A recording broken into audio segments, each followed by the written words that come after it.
Hey guys, it's Malcolm again from AutomotiveAddicts.com, bringing you today the 2020 Lexus LS 500. It's Lexus's big sedan, of course. It's got a pretty long lineage of being here in America, it's competing with the Germans. It's the LS 500 received that name, the 500, 2018 model, when they switched over to the new engine, which is a 3.5 liter V6, 416 horsepower, 442 pound-feet of torque. This is a twin turbo engine. Very smooth. Lexus is known for the quality. I mean, you really can't deny a Lexus as far as, you know, beat the quality of a Lexus. Fit and finish is great. I mean, they don't let these cars out the factory with defects. I mean, you're not going to find anything wrong with this car. Starting with the outside styling, we'll start with the wheels. They are forged aluminum wheels. These are 245, 45, 20 inch. Going back to the styling, Lexus is known for some of their aggressive styling here recently, of course. I mean, the controversial part, of course, is the grille of the car. Their spindle grille, which has been on there for quite some time now, remains to be the most controversial part of the design of the Lexus. However, it's a Lexus signature thing. It's, you know, recognizable. You won't mistake it for anything else. The radar is actually built into the so this is actually glass. That's where the radar is for the adaptive cruise control. Got your LED running lights down here at the bottom. Got your LED headlights. Cameras up here for the lane departure, lane keep assist. Got a camera down here at the front. Cameras under the mirrors here for your 360 view. Camera in the back, of course. Open up the trunk. Got a pretty good sized trunk.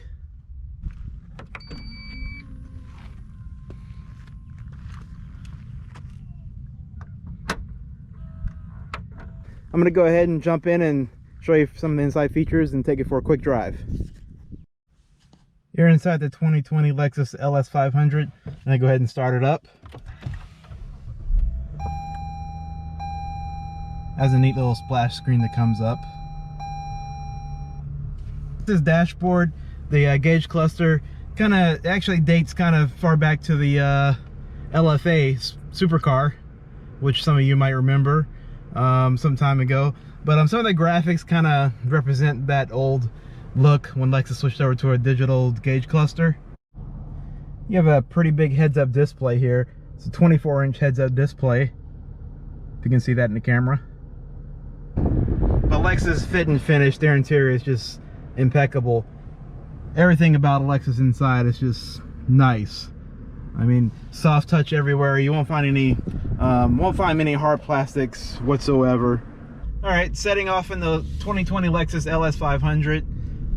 Like I said before, it's got a twin turbo V6, 416 horsepower. It is mated to a 10-speed automatic transmission. For one, that is one of my issues with the vehicle, is the 10-speed automatic. Even though you got plenty of gears for the transmission to sift through, it's got a little issue as far as a delay. And when you hit the accelerator or you demand full throttle, the transmission does have quite a bit of a pause before it actually hits the proper gear. I'll demonstrate it here in a minute and show you what I mean. The 2020 Lexus LS 500 that I'm driving now is this one is pretty much loaded. Price as it sits is $115,900. It's pretty hefty for a vehicle, but then again, you're getting a lot with that, and you're getting that Lexus quality, like I said before. Fit and finish of this vehicle is impeccable. It's great. Now, in a traditional sense, Lexus, they build some quiet vehicles. This one on the highway, I'm going about 60 miles per hour now. It's quiet. You hear a little bit of just a hint of wind noise.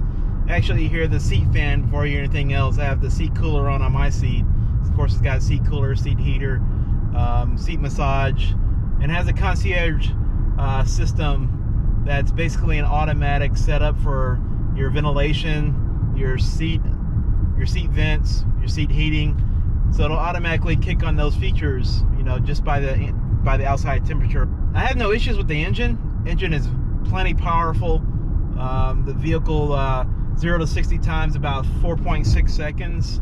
It's not too bad for a big vehicle like this. Driving along, the suspension is relatively soft, but it's not too floaty. You do have different drive modes. In sport mode, it'll firm up the dampers just a little bit. Every drive mode here is very subtle. The changes are very subtle. It's kind of like a Lexus thing where, you know, drive modes are never drastic. LS500, of course, is a luxury cruiser. You can get it in an F Sport trim if you want it. It doesn't add any power or any performance for that matter. It does come with more of a firmer suspension setup, different looks, you know, different colors, you know, darken trim. But we'll just do an acceleration test down here. Have making sure the road's closed off down here, but I'll give it a second. And here we go.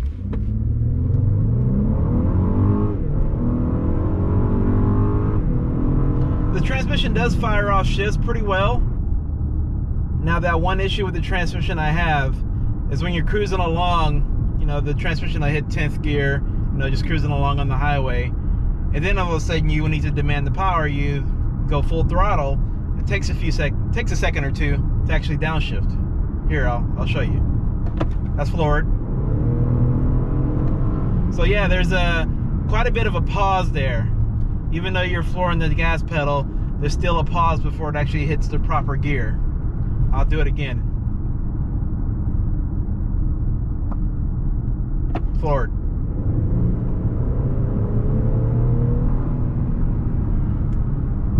Now, that's not to say that Lexus, the LS500 is a slouch. It's plenty powerful. You got plenty of power throughout the band. The engine is just marvelous. The 3.5 liter twin turbo V6 is great. It's a good engine. It's like a sewing machine. I mean, Lexus builds good powertrains. So my test vehicle is all-wheel drive. The LS500 does come in rear-wheel drive as standard. All-wheel drive options like a $3,000 option. Now, as far as driving normal, you know, abandon the speed limit and everything, the LS500 is great. It's a great performer in that aspect. Once you start pushing the vehicle a little too much, you start to get some understeer.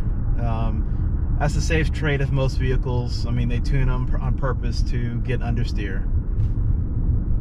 Now, driving, my number one issue, of course, a lot of people can guess this, is the infotainment system in the LS500. Now, this infotainment system is found in other Lexus vehicles, but Lexus is slowly updating their infotainment system to incorporate a touchscreen.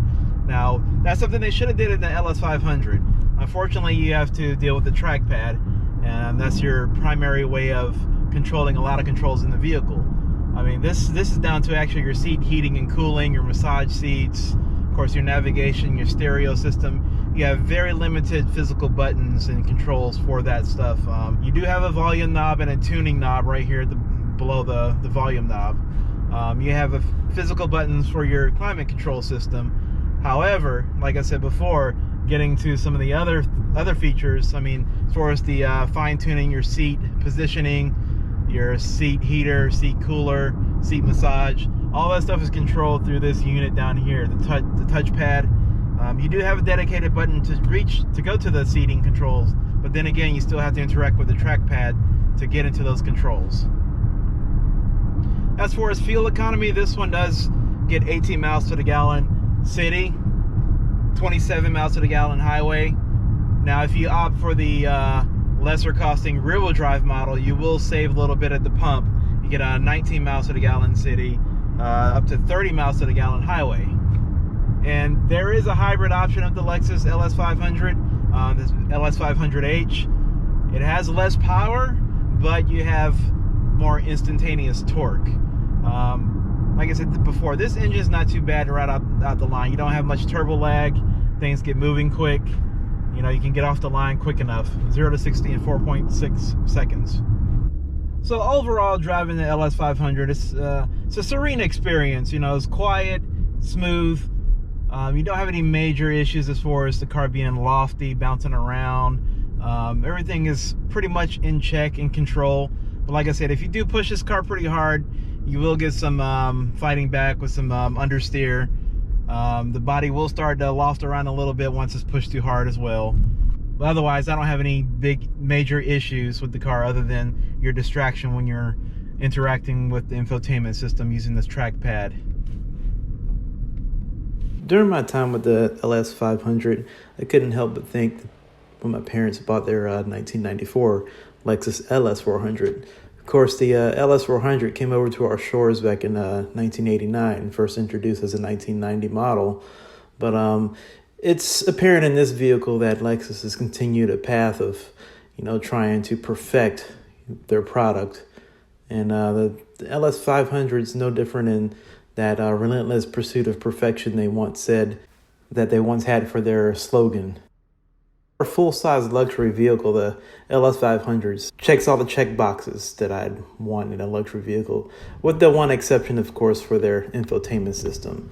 There's even a touchscreen in the back you can use to make your seat adjustments out back. Raise the ottoman in the passenger side rear seat, and my test vehicle being loaded up with just about every option you can find on the LS500, including the executive package with the Carico glass you can see on the door trim. That in itself, those certain design elements just add luxury appeal to this car. It sets it apart from many other luxury vehicles. Now the seats are comfy. Out back, there's plentiful space. You can stretch out. People usually ask me if a certain vehicle worth its price. This one at $115,000, yes, I think it's definitely worth the price. And knowing Lexus's history for being a quality item.